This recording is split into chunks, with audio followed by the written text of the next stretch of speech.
안녕하세요. 저는 53세 건어물 도매업을 하고 있는 일남 일녀를 둔 엄마입니다. 아들은 지방 국립대 다니고 있고 딸은 인서울 나름 명문대 다니고 있습니다. 남편은 직장 근무지가 정기적으로 바뀌어서 오랫동안 주말부부로 지내왔었는데 저마저 친정 부모님 일을 돕기 위해서 지방에 내려와 있습니다. 지방에 크게 건어물 도매와 여러 사업을 함께 하시던 친정 부모님이 나이가 많이 드셔서 제가 물려받기 원하셔서 본격적으로 사업을 승계받는 중에 있습니다. 그래서 평일엔 부모님이 계시는 지방에 내려와 친정 부모님과 함께 점포 3개를 직원과 함께 운영하는데 무척 바쁩니다. 제 밑에 남동생이 있긴 하지만 엘리트 코스 밟은 고위공직자라서 애초부터 부모님 사업체를 물려줄 생각이 없으셨기 때문에 오래전부터 내려와서 일 좀 배우라고 늘 성화하셨습니다. 제가 별로 사업과는 체질이 맞지 않아서 늘 거절해왔었는데 친정아버지가 갑자기 몸이 약해지시고 병원 출입이 잦아지다 보니 할 수 없이 친정 부모님의 일을 떠났다시피 하고 있습니다. 결혼 전후로 단 한 번도 직장 생활이나 사회 경험이 없었기 때문에 잘할 수 있을지 겁부터 덜컥 났습니다. 전국을 대상으로 하는 거래처로 우리 물건이 대량으로 보내어지고 있는데 이것을 모두 인터넷 거래로 하고 있는데 전 사실 부끄럽지만 컴맹이라고 할 만큼 컴퓨터 작업도 잘하지 못해서 엑셀 작업이나 인터넷으로 거래 등의 기본적인 것도 80대 고령이신 친정 아버지한테 배우고 있습니다. 오후가 되면 택배 물량 확인하고 거래 내역과 그날 일을 대충 정리하고 나면 집에 돌아오는 시각이 9시 또는 10시가 다 됩니다. 이렇게 몇 달째 온 가족이 서로 다른 지역에 떨어져 살면서 생활해 오고 있네요. 그러던 어느 날 신우한테서 전화가 왔습니다. 언니, 아버지가 혈변을 보시면서 기운이 없다고 전화 왔어. 얼른 아버지한테 가봐줘. 하고 다급한 목소리로 말했어요. 신우이는 제가 지방에 내려와 있는 줄은 모르고 바로 달려갈 수 있을 줄 알았던 거죠. 신우이는 직장에 다니고 있었기 때문에 항상 집에 있는 제가 당연히 모시고 갈 거라고 생각한 겁니다. 그래서 지방의 친정집에 내려와 있다고 말을 해줬는데 빨리 올라오라고 했어요. 급한 대로 반차 내고 시아버지 모시고 병원 다녀올 테니 그 뒤는 잘 부탁한다고 하면서 급한 김에 답도 듣지 않고 끊어버리더라고요. 그래서 다시 전화해서 친정 부모님 일을 도와드리러 왔기 때문에 당분간 올라갈 수 없다고 하고 시아버지 모시고 병원 잘 다녀오라고 했습니다. 그러고 나서 조금 있으니까 남편한테서 전화가 왔네요. 너 정말 그럴 거야? 아버지가 위독하다는데 며느리가 안 올라오고 못하자는데 하는 겁니다. 급박한 목소리로 아버지가 엄청 위독하다며 빨리 올라오라고 하길래 저도 깜짝 놀라서 다 제쳐두고 바로 그 길을 올라왔습니다. 그리고 입원했다던 병원으로 바로 직행했는데 알고 보니 거짓부렁이었습니다. 아무렇지도 않은 듯이 아주 평안하니 수행 맞고 계시더라고요. 치질 때문에 혈변을 보신 거였고 신우이가 혹시라도 자기 친정아버지를 병원에 모시고 다니게 될까 봐서 남편하고 작당해서 제가 올라오게 하려고 위독하다고 사기친 거더라고요. 늘 건강하시던 시아버지가 갑자기 화장실에서 큰일을 보시던 중에 선홍색 피를 쏟아지는 거를 보고 놀라신 거 말고는 지극히 건강하시다고 의사가 말씀하셨어요. 어찌됐건 시아버지가 위독한 줄 알고 왔었는데 다행히도 치질이라고 하니까 마음을 놓긴 했지만 생각할수록 남편과 신우이가 한 짓이 얄미웠습니다. 위독하다고 빨리 올라오라던 남편은 오지 않았었고 신우이는 제가 병원에 도착하자마자 기다렸다는 듯이 바로 가버렸습니다. 병실에 누워 계시는 시아버지는 왜 이렇게 늦게 왔냐며 타박하셨고요. 병원에 데리고 가줄 사람은 저밖에 없다시면서 당분간 치질 수술 끝날 때까지 병실을 지키라고 아예 단도직입적으로 말씀하셨습니다. 아마도 신우이가 그렇게 하라고 시킨 것 같아서요. 그래서 친정 부모님도 돌봐드려야 하고 아버님이 위독하시다는 말에 놀라서 하던 일도 잠시 멈추고 올라온 거라서 다시 내려가야 한다고 말씀을 드렸어요. 그랬더니 화를 엄청 내셨어요. 시아버지가 아프다는데 감히 자기 일 보러 가는 며느리가 세상 전체 어디 있냐며 6인실 병실에서 다른 환자들도 있는데 떠나갈 듯이 소리치셨습니다. 옆에 환자분들이 참 하고 눈치를 주는데 상관없이 일장 연설이 시작되었어요. 저희 시아버지는 교장으로 퇴직하셨는데 교육자로서 자부심이 대단한 분이십니다. 하시는 말씀마다 하나도 틀리지 않고 구구절절 전부 다 옳은 말씀만 하시는데 그 일장 연설이 다 끝나야 입을 떼거나 그 자리에서 움직일 수가 있습니다. 그 성격을 익히 알기 때문에 다른 환자분들께는 죄송하다고 머리 숙이고는 아무 말 못하고 두 손 모아 공손한 자세로 서서 그 길고도 긴 일장 연설이 끝날 때까지 기다려야 했습니다. 아니, 내가 뭔 죄라고? 이 나이 먹도록 시아버지 잔소리를 들어야 했는지 원? 그렇게 억울한 생각이 들수록 신우이와 남편이 정말 얄밉더라고요. 그래서 시아버지 말씀이 끝나자마자 남편에게 전화했어요. 열불나게 한참 만에 봤더니 전화 너머로 시끌벅적 왁자지껄 하는 것 보니 딱 봐도 회식 아니면 술집인 것 같았어요. 그새 한 장 걸친 모양이라 혀가 꼬부라져서 제 말이 귀에 들리지도 않는 모양이었어요.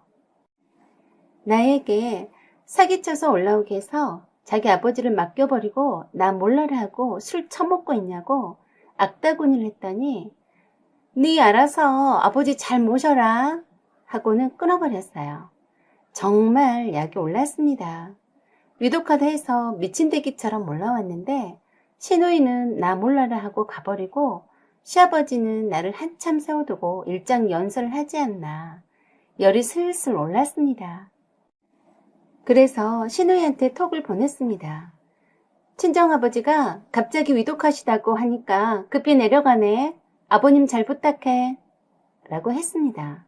그리고 시아버지한테 가서 저희 친정아버지께서 몹시도 위독하시다니 당장 내려간다면서 남편과 아가씨가 아버님을 잘 모실 테니 걱정 마시라고 말씀드리고 휑 하니 나와버렸습니다.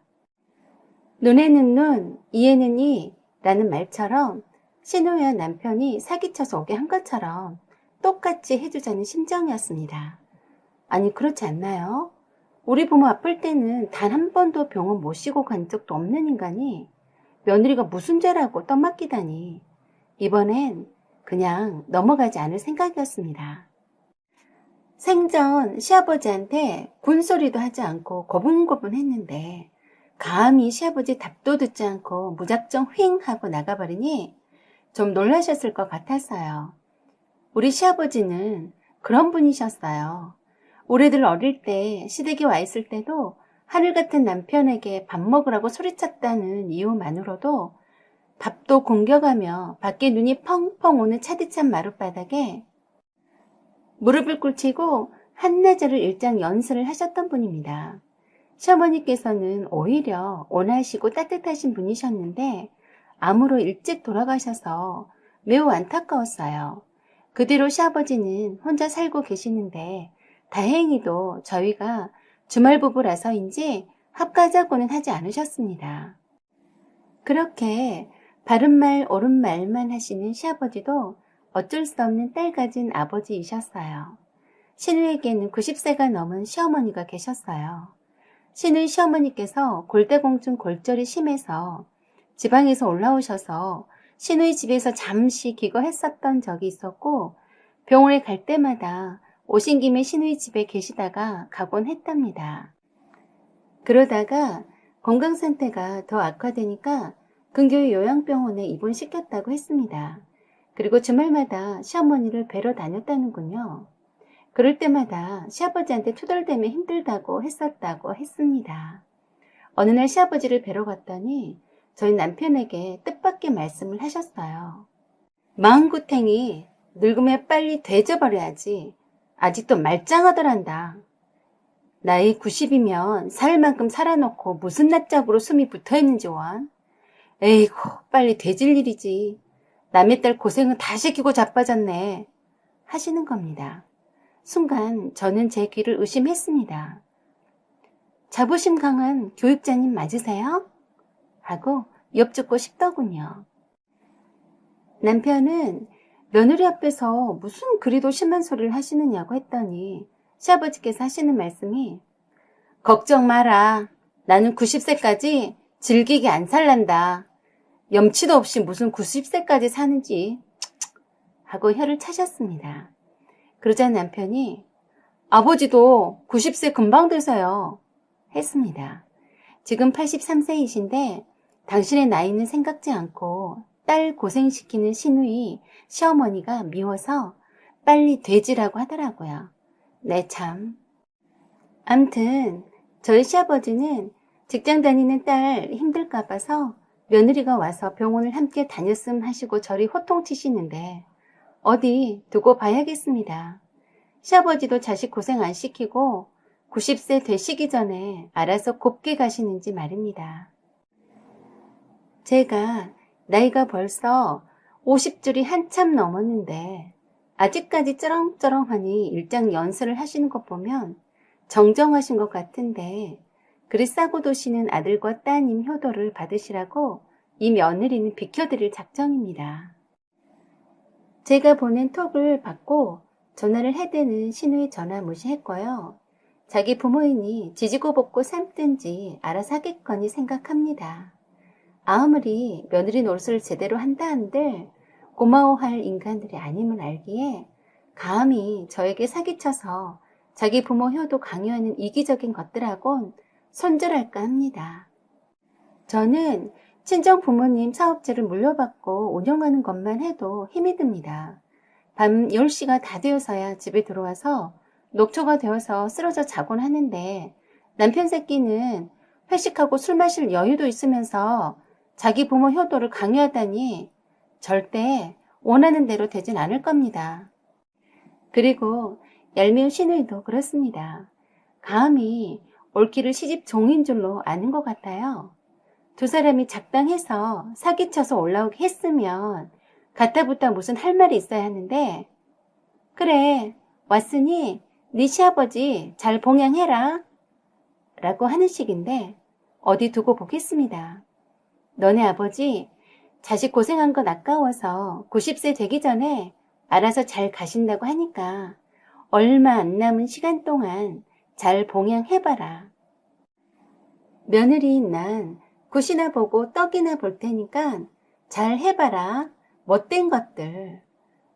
그 다음날 남편과 시누이한테서 전화가 불이 나게 울렸습니다. 톡도 불이 났더라고요. 저희 부모님께도 전화에 불이 났는데 모른 척 받지 말라고 했어요. 저도 친정아버지가 위독하다고 했으니 만사 다 제껴두고 달려오나 두고 볼 참이었어요. 아니나 다를까 남편 톡에다 너 뻥친 거지? 왜 갑자기 장인어른이 위독하다는 거야? 얼른 올라와서 아버지 병원에 안 와? 내가 가만 안 둔다. 빨리 와. 시누이도 톡을 보냈더군요. 옳게 너무한 거 아니야? 아버지를 병실에 놔두고 그냥 가면 어떡해? 그래서 톡으로 답을 해줬네요. 우리 친정아버지가 위독하시다는데 넌 왜 안 내려와? 치질이면서 위독한 거라고 설레발치고 올라오라더니 너는 왜 안 내려오냐고. 네가 내려와서 우리 친정아버지 병실 지켜야 하는 건 아니니? 너 뻥친 거 다 알아. 갑자기 위독할 리가 없지. 옳게 이런 식으로 사기칠 거야. 그래서 제가 그랬습니다. 그래? 너네는 사기 쳐도 되고 나는 안 되니? 둘이 한번 잘 해봐라. 90세 되기 전까지 사신다니까 너무 억울해하지 말고 그래도 너네들 있게 해주신 분이니 봉양 잘해라. 난 내 부모님들 오래오래 사시도록 효도하느라 바쁠 때니까 부르지 마라. 그리고 전화 배터리를 빼버렸습니다. 주말 부부고 뭐고 다 필요 없이 짐을 다 옮겨버려야겠어요. 그리고 어디 두고 보겠습니다. 뻥이던 사기이던 간에 우리 친정아버지가 위독 하나는데도 만사 제껴두고 달려오지 않는 남편이 얼마나 자기 아버지를 잘 봉양하나 잘 지켜보겠습니다. 사연은 여기까지입니다. 여러분의 생각과 의견을 부탁드립니다. 구독과 좋아요 그리고 알림 설정 부탁드려요. 사연 제보도 기다립니다. 여기까지 시청해주셔서 감사드립니다. 좋은 날 되세요.